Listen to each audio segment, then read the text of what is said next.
Thank you all for being here. Ms. Solomon, I want to be sure I understand your testimony. Did I understand you to testify that anti-Semitism is worse under the Trump administration? Senator, thank you for your question. You don't have to thank me.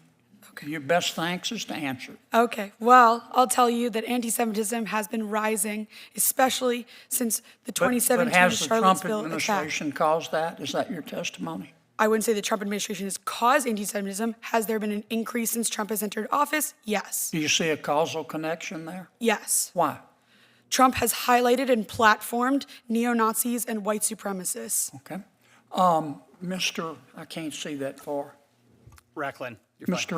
Rachlin, I understood you to say that in answer to Senator Durbin's question, the spending reductions, reducing the federal budget would increase anti-Semitism. Isn't that what you said?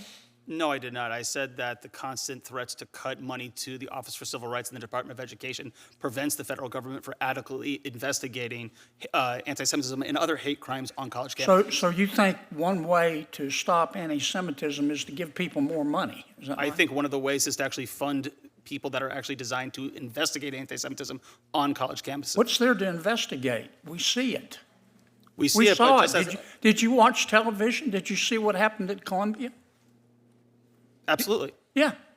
I mean, it was clear to me that the administration at Columbia and most members of the faculty believed passionately in diversity, equity, inclusion, and the right to hurt Jews.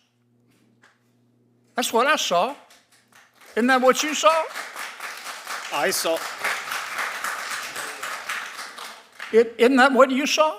I saw protesters against the war in Gaza and them using some anti-Semitic slogans and thoughts. I would say, however, that it's hard. I would say, isn't that however, what you're telling me? that it's That's not what you difficult saw. For You're the telling. federal Now don't get government off to the invest- subject No, on I'm me not. now. You're telling me that's not what you saw.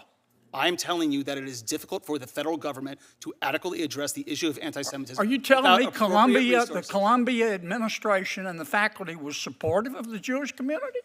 I think that they are You trying need to find stop ways dipping into your ketamine stash. into what? Excuse me? Now, if we're going to solve this problem, we need to talk about it. I'm And happy it to wasn't talk just about at Columbia. It was at Berkeley. It was at UCLA. It was at Barnard. And Columbia has a history of discriminating against the Jewish people. They used to refuse to let Jewish students come to their university. Now, you can try to bubble wrap this, but that's what I saw. If you want to stop a lot of the anti-Semitism, maybe we need to stop teaching kids to be anti-Semitic. Sir, I would relish that opportunity. Let and I me would- ask you a question, Ms. Cojab. Did I say that right? Cojab. Do you think it's possible to feel compassion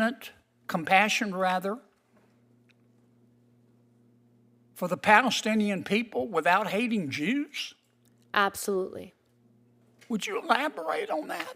Because it looks to me like many of our Ivy League universities, they weren't the only ones. Some universities handled it well. Vanderbilt, University of Chicago, Tulane. But it looks like the administration was teaching kids you got to pick a side. Mm-hmm. You either have to hate Jews or you have to be for Hamas. You can't be. There's no middle ground. Tell me what you saw. You've written a book about it. Maybe Mr. Rachlin ought to read it.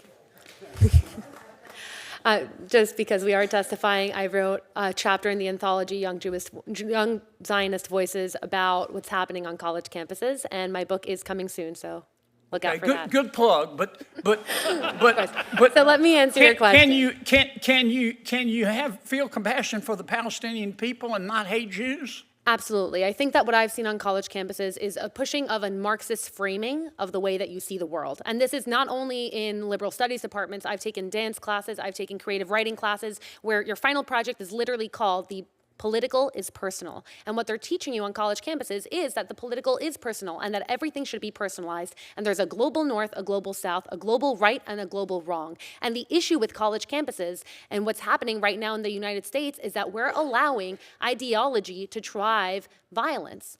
A society that says that you can commit violent acts based on your ideology because your ideology is correct is a society that's eroding, and that's what I see on college campuses. Now, you asked if I could feel Palestinian peoplehood, right? If I could feel compassion for the Palestinian people. Absolutely. And every night when I go to bed, yes, I pray for the Jewish people, but I also pray for the Palestinian people, for God to send them leaders that actually care more about their safety. Leaders that put their people's safety in order to propel an ideology at risk aren't leaders.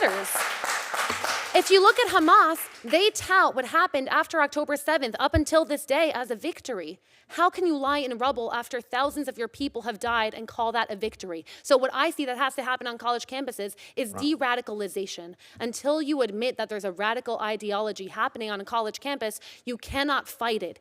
You cannot fight it. Senator Ronald.